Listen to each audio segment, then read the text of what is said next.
I'm Linda Fox in the Phocuswire studio. I'm with Marilyn Markham of American Express Global Business Travel and Michael Gulmann of Otto. Welcome, guys. Thank you for having us. Really great to have you here. So, Marilyn, you're VP of AI Strategy for American Express Global Business Travel. What are you strategizing on right now? And can you share any kind of early gains, early experiences with the technology? Sure thing. So when we started looking at generative AI, one of the biggest concerns was making sure that it would be relevant for the business because it's a lot of glitz and not a lot of practical applications out of the box. And so what we did actually was speak to business users and business leaders who felt that their area was ripe for a change or transformation. And so we selected just general staff efficiencies. The other one we had was engineering velocity, whether AI can help in that space. Of course, we had agents and servicing. And the last one was finance. And in the last few months, we added implementation of new clients because that is very resource intensive and has a lot of communication dimension to it. And that must mean that if you're adding some, that must mean that you feel that you're at a level where you've made sufficient progress with some to be able to add new. That's correct. So when you look at engineering efficiencies, having coding assistants was kind of a no-brainer. But we did try it out with different coding assistants and settled on one where we found on average about 30% improvement in terms of time to delivery. Sometimes more with, I would say, not TCs, but engineers who are less familiar with the code base or using languages that they're not super conversant with. And so with those, we see even more than 30% gain. So that was one where we're like, oh, I feel like we've kind of nailed it. And now it's just a game of adoption.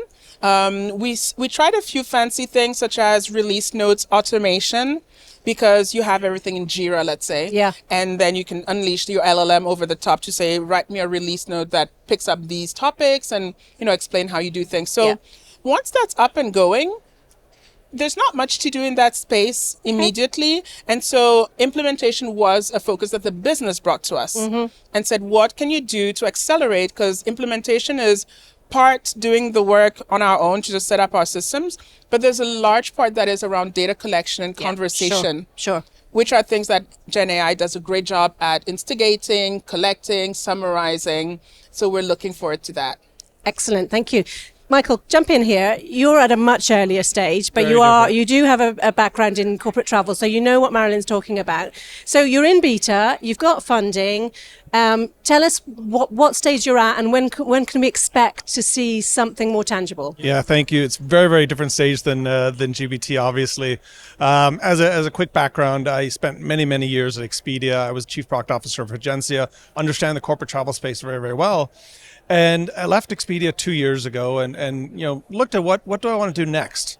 One of the huge opportunities I think is out there is not necessarily to act as a TMC, but really for Otto, which is what we named our AI, to be able to help out people who are doing business travel to essentially act as their executive assistant or their personal assistant for the booking.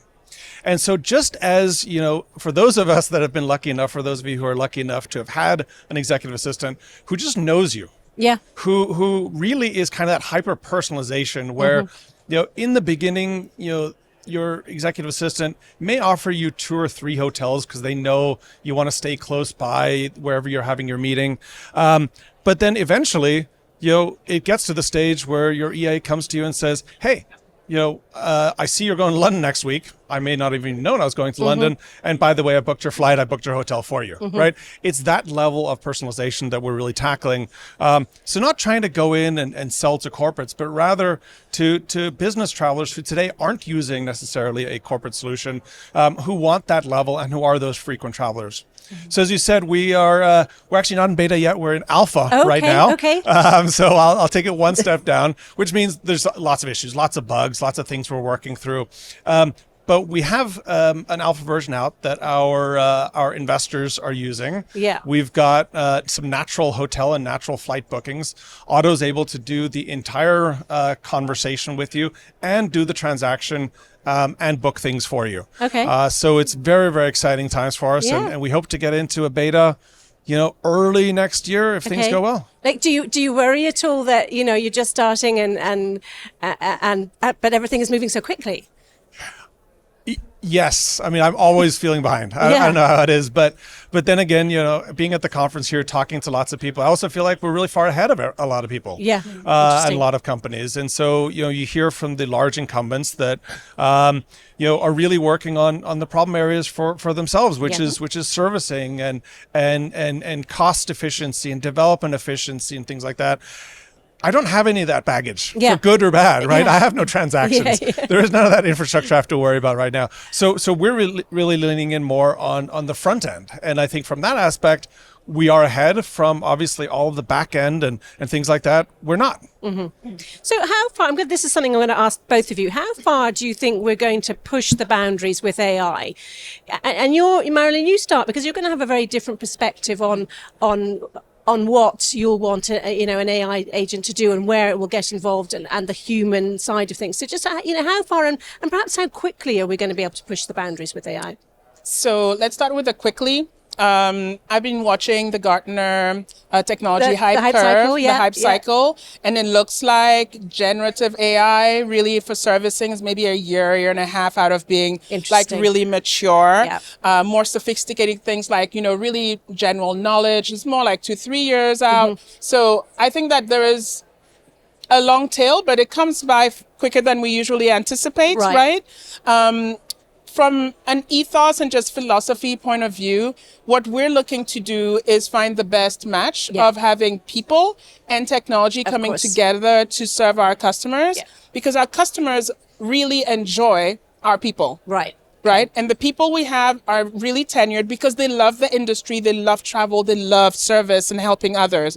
And I feel if you love doing something, people love that you do it for them and you're good at it.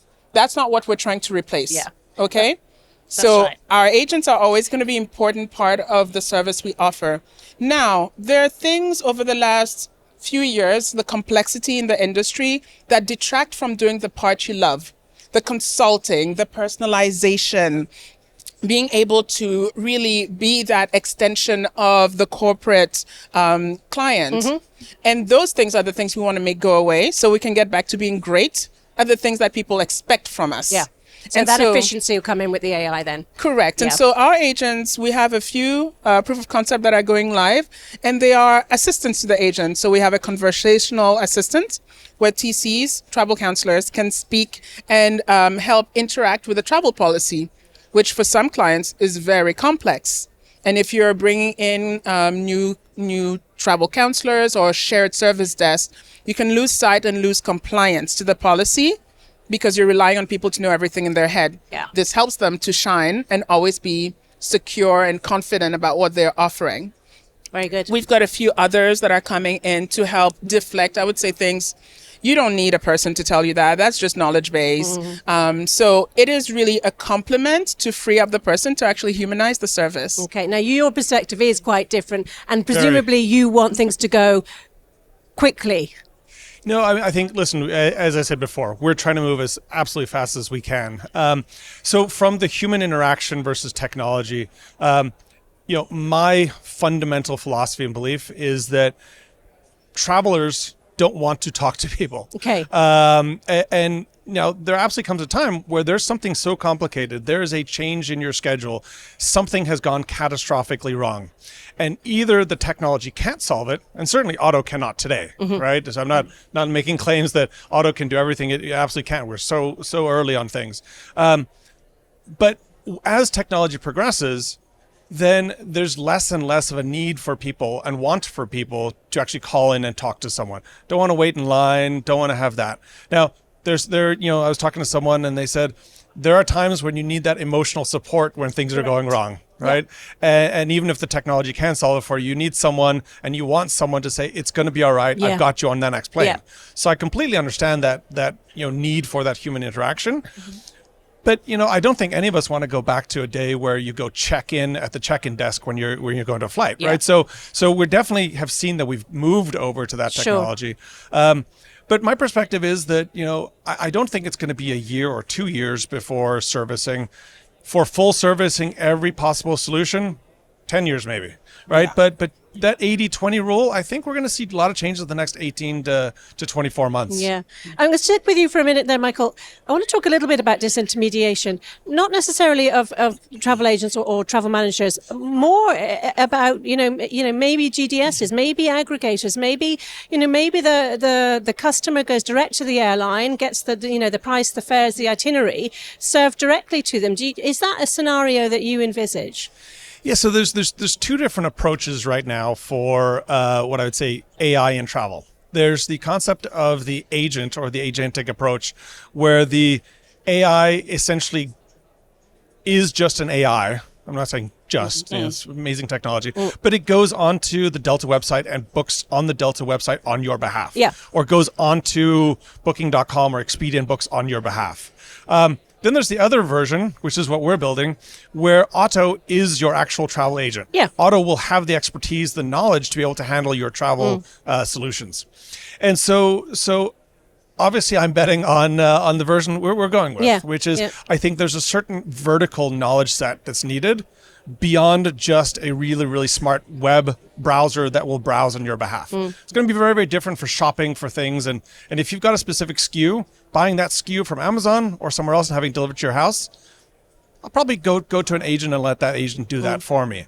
But in reality, I think, this approach of our customers going to go directly to the airlines and book, I think instead you still want those aggregators. You still want all the supply in the world, but you don't want to necessarily look through it. Yeah. And that's where the agent, that's where Otto can look at it and say, listen, there may be 1,600 hotels in Paris, but since you're staying at this one location and I know you like to walk to work or walk to your meeting, and I know the level of hotels and I know your policy. Yeah. So realistically, let's book $1 under that policy so you don't get in trouble.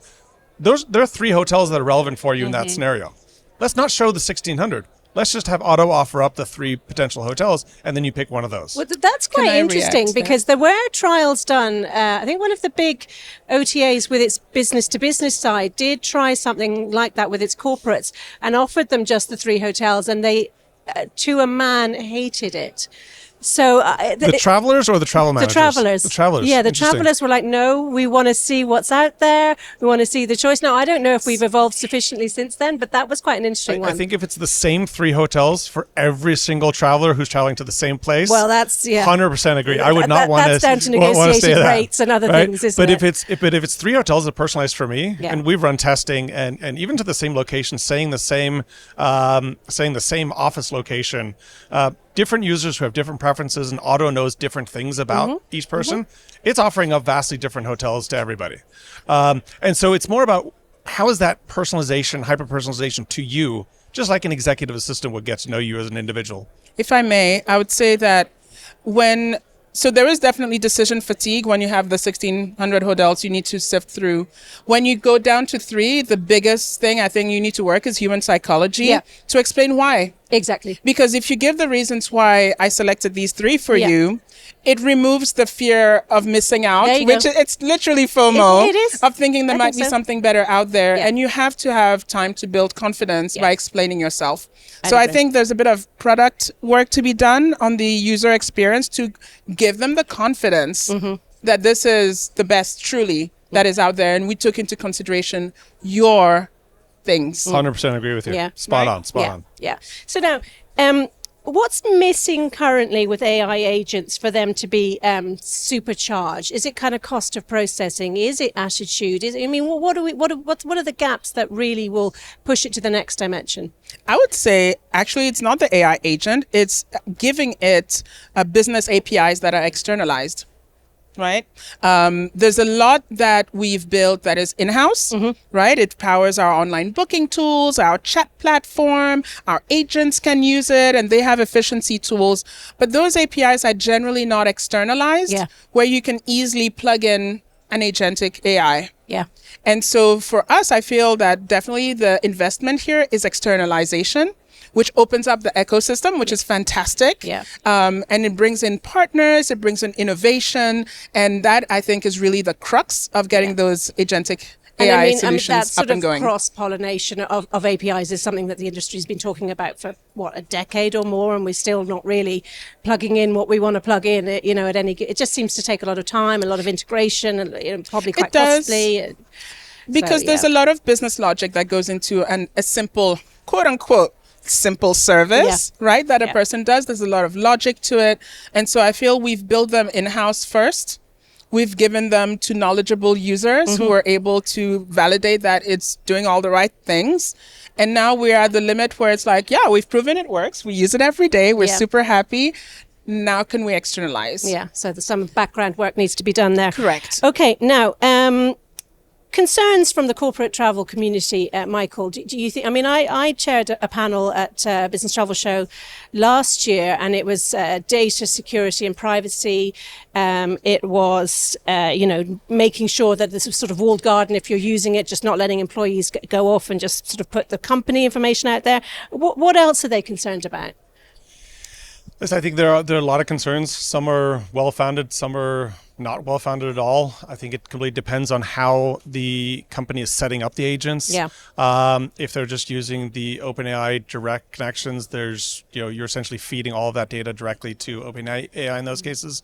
If you've got contracts through, different contracts to still, access OpenAI or any of the other, LLMs, then you can essentially lock it and say, no, none of my data gets to be used to build the model. Sure. So there's I think part of this is also, as the public, as users, as travel managers get to understand really the details of it.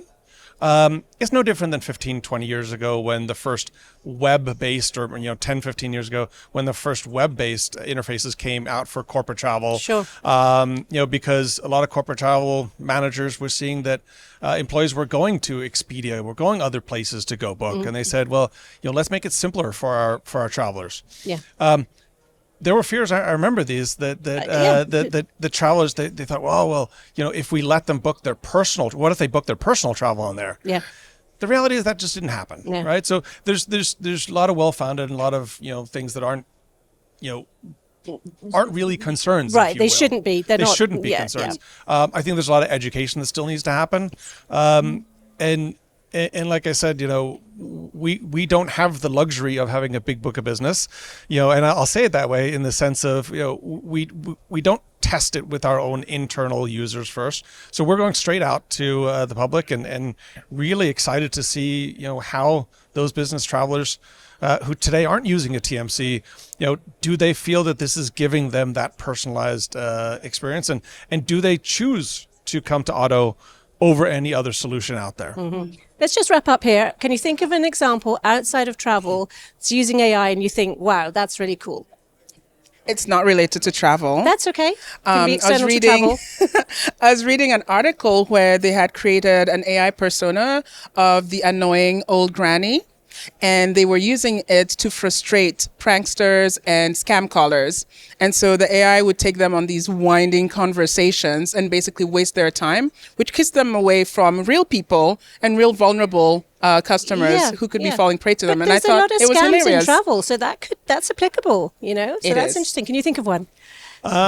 Well, I'll kind of give two. The first is, if you really want to find out what OpenAI knows about you, if you've subscribed and paying the $20 thing.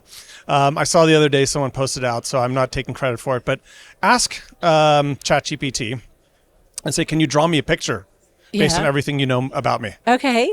And it'll draw a picture of you sitting in a chair somewhere with artifacts and different things it knows about you. So try that out. And it'll be all of us going back to our desks and asking it. Yeah. The other one, which is a little bit more, I'd say, business-y, is and I'm using this myself. I'll get delivered some 45-page contract. Right? Ew. We're a startup. And the reality is, if I want to do business with this company, I don't really have any leverage. Yeah. So what I really want to do is I want to make sure that there's nothing in that contract that is going to cause big problems for me or is out of the norm. Yeah. I kind of want that sweep. Yeah. So do I hand it off to a law firm that's going to charge me $400 to $1,000 an hour? Or do I ask ChatGPT, by the way, can you look at this and have it be my...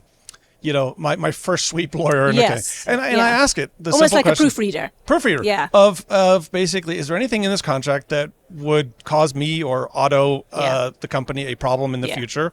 And then it comes back and summarizes the entire thing. And so for me, it's just a huge enabler that's completely outside of travel, but it's kind of fun and different ways to use AI. Great. Marilyn, Michael, thanks for joining us. Thank you so Thank you much for having us.